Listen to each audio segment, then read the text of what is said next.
سلام و درود، خوش من به یه ویدیو دیگه از چنل من. توی این ویدیو میخوایم بریم سراغ ساخت یکی از بهترین فارم‌های ماینکرافت، یعنی ویدر فارم.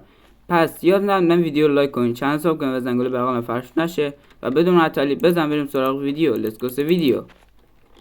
این هم از آیتم های ساخت ویدر فارم، سوسن برای اندازه که میخواین ویدر بکشین. ویدر هم اینطور، وارپت نایلیوم، وارپت فانگوس و بون میل، اینا باید بیشتر داشته باشین تا بتونین درخت بکنین دیگه. بلاک اندستون و یه دونه لوکیتور مپ برمیداریم. اولین کاری که میکنیم اینه، باید بریم اینو اندر دراگون رو بکشیم تا یه دونه از اون پورتاله انسیتی به وجود بیاد.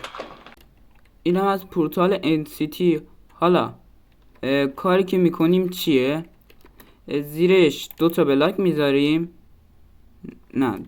یه دونه بلاک میذاریم. بعد این وارپت نایلیوم چیه اونا میذاریم. بعد یه دونه این قارچا میذاریم اینجا. خب و به این بون میل میزنیم تا پورتال این شکسته شه. اینقدر بون میل میزنیم، قارچ میذاریم، بون میل میزنیم. اینم از این کلش خالی کردیم. حالا کار که میکنیم چیه؟ از پایین یه چند بلاک میایم پایین دیگه. 1 2 3 4 5 همینقدر کافی. حالا از هر طرف 1 2 3 4 5 بلاک میایم بیرون.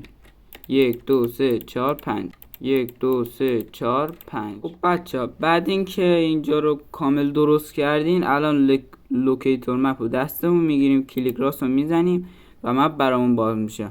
حالا ما الان شمال ما دقیقاً اینوری شمال ما. خب الان به سمت شرق نگاه میکنیم. سمتی که نگاه میکنیم باید انسیتیمون باشه. پورتال انسیتی باشه. سمتی که نگاه میکنیم باید جلومون پورتال انسیتی باشه. خب حالا کاری که میکنیم چیه؟ یه دونه بلاک میذاریم زیرش، به همین ترتیب 3 بلاک.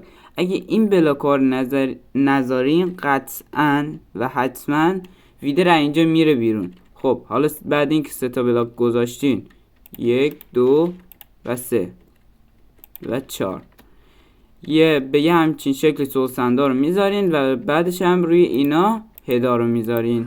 به همین راحتی ویدر میره این داخل و بعدش هم میتونین با شمشیر رو همه چی بزنینش. فقط بهتره بگم اگه میخواین دور این یه بیلدی اجرا کنین یا بذارین، حتما دورش اول ابسیدین بذارین تا این تیراش پرت نشه و اندو بخواد خون نکشه. و نگاه کنین با اینجا زدن راحت میشه کشتش. نگاه کنین، من گفتم بهتون اگه این بلاکار نذارین ویدر میره بیرون. نگاه کنین، من این بلاکار میکنم، اینو بذارم، اینو میکنم. حالا نگاه کنین، میخوام ویدر رو اسپان کنم. ببینین ویدر کجا میره. بله میبینین کامل از چی در رفت و مجبورین دیگه باش فایت بدین